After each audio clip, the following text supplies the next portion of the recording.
नवोदय वे या यूट्यूब चॅनलवर आपल्या सर्वांचे स्वागत आहे। या व्हिडिओमध्ये नवोदय परीक्षेसाठी अंकगणित या भागातील पहिला धडा संख्या आणि संख्या पद्धती याबद्दल माहिती घेऊया।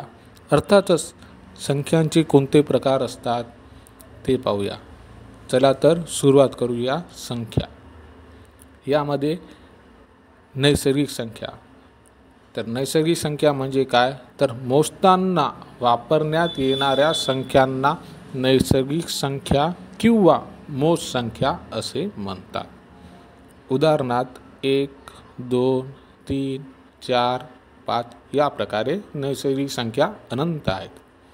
लक्षात घ्या, एक ही सर्वात लहान नैसर्गिक संख्या असून नैसर्गिक संख्या या अनंत आहेत। एक अंकी मोठी संख्या 9, तर 2 अंकी लहान नैसर्गिक संख्या ही 10, तर 2 अंकी मोठी नैसर्गिक संख्या ही 99 आहे। त्यानंतर पूर्ण संख्या। पूर्ण संख्या म्हणजे काय? तर नैसर्गिक संख्यामध्ये शून्य मिळवल्यास पूर्ण संख्या मिळतात। उदाहरणार्थ 0, 1, 2, 3, 4, 5 या प्रकारे पूर्ण संख्या अनंत आहेत। लक्षात घ्या, सर्वात लहान पूर्ण संख्या ही 0 आहे, तर एक अंकी मोठी पूर्ण संख्या ही 9, तर मोठी लहान पूर्ण संख्या 10, तर मोठी 2 अंकी पूर्ण संख्या 99। यानंतर समसंख्या। समसंख्या म्हणजे काय? तर ज्या संख्येच्या एकक स्थानी 0, 2, 4, 6 किंवा 8 यापैकी एखादा अंक असतो त्या सर्व संख्यांना समसंख्या म्हणतात। उदाहरणार्थ 10, 32, 54, 76, 98 इत्यादी। सर्व समसंख्यांना 2 ने निशेष भाग जातो। लक्षात घ्या, 0 ही संख्या समही नाही अथवा विषमही नाही। हा प्रश्न 2019 मध्ये विचारला गेलेला आहे। एक अंकी लहान समसंख्या ही 2, तर एक अंकी मोठी समसंख्या ही 8, तर 2 अंकी लहान समसंख्या 10, तर 2 अंकी मोठी समसंख्या ही 98 आहे। यानंतर विषम संख्या।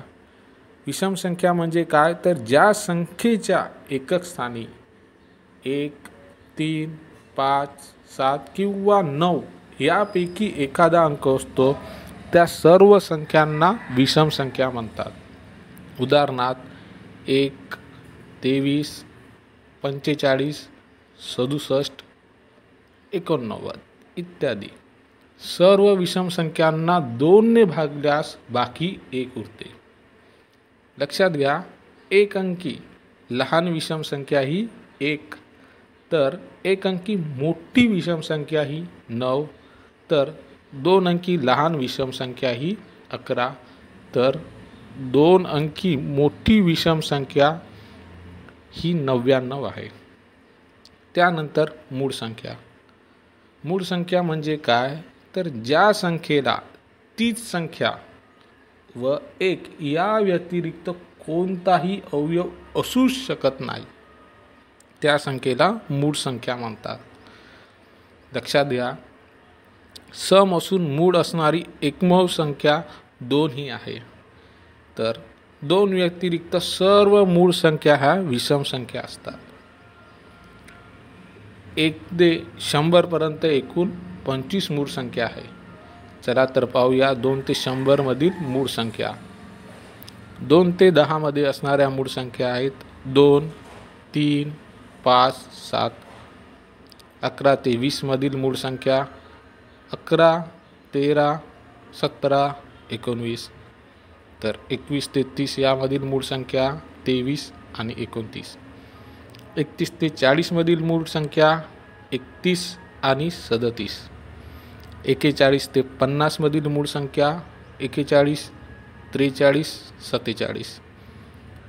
51 ते 60 मधील मूळ संख्या 53, 59। 61 ते 70 मधील मूळ संख्या 61 आणि 67. 71 ते 80 मधील मूळ संख्या 71, 73, 89.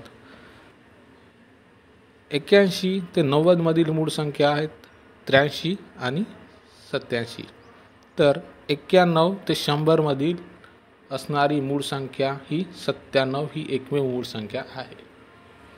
यानंतर संयुक्त संख्या. संयुक्त संख्या म्हणजे काय? ज्या संख्या मूळ नाहीत, लक्षात घ्या, ज्या संख्या मूळ नाहीत त्यांना संयुक्त संख्या म्हणतात, किंवा ज्या संख्येची ती संख्या व 1 या व्यतिरिक्त आणखी काही अवयव असू शकतात त्या संख्यांना संयुक्त संख्या म्हणतात. लक्षात घ्या, संयुक्त संख्यांना आयती संख्या म्हणतात. एक ही मूळ संख्या नाही, तसेच ती संयुक्त संख्या देखील नाही. 1 ते 100 पर्यंत एकूण 74 संयुक्त संख्या आहेत. यानंतर जोडमूळ संख्या. जोडमूळ संख्या म्हणजे काय? तर ज्या दोन मूळ संख्यात, लक्षात घ्या, ज्या दोन मूळ संख्यात केवळ 2चा फरक असतो त्या संख्यांना जोडमूळ संख्या किंवा जुळ्या मूळ संख्या म्हणतात. उदाहरणार्थ 3 आणि 5, 5 आणि 7 आणि 11 आणि 13 या प्रकारे. लक्षात घ्या, 1 ते 100 मध्ये एकूण 8 जोडमूळ संख्यांच्या जोड्या आहेत.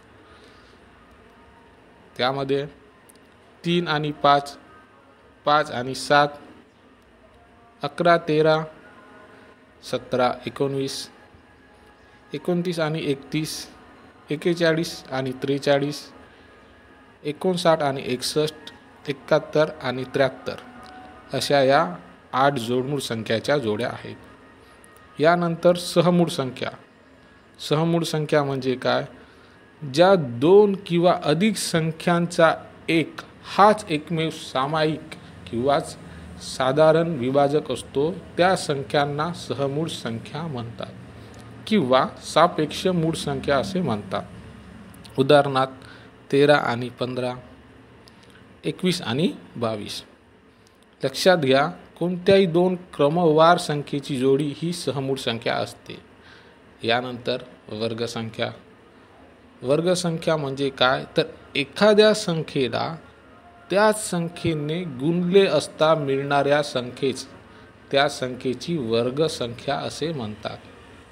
उदाहरणार्थ 2चा वर्ग, अर्थातच 2ला 2ने गुणले असता त्याचा वर्ग 4 हा मिळेल. लक्षात घ्या, 1 ते 25 पर्यंतच्या सर्व वर्गसंख्या लक्षात असायलाच पाहिजे. यानंतर घनसंख्या. घनसंख्या म्हणजे काय? तर एखाद्या संख्येला त्याच संख्येने 2दा गुणले असता मिळणाऱ्या संख्येस त्या संख्येची घनसंख्या असे म्हणतात. उदाहरणार्थ 1चा घन म्हणजेच 1 गुणिला 1 गुणिला 1 या प्रकारे लिहिले असता मिळणारे उत्तर 1चा घन हा 1 असणार. लक्षात घ्या, कमीत कमी 10 पर्यंतचे घन तोंडपाठ असायलाच पाहिजे. चॅनलला नवीन असाल तर सबस्क्राईब करा, व्हिडिओ आवडल्यास लाईक करा आणि शेअर करा. अधिक माहितीसाठी www.navodayway.com या वेबसाईटला व्हिजिट करा. धन्यवाद.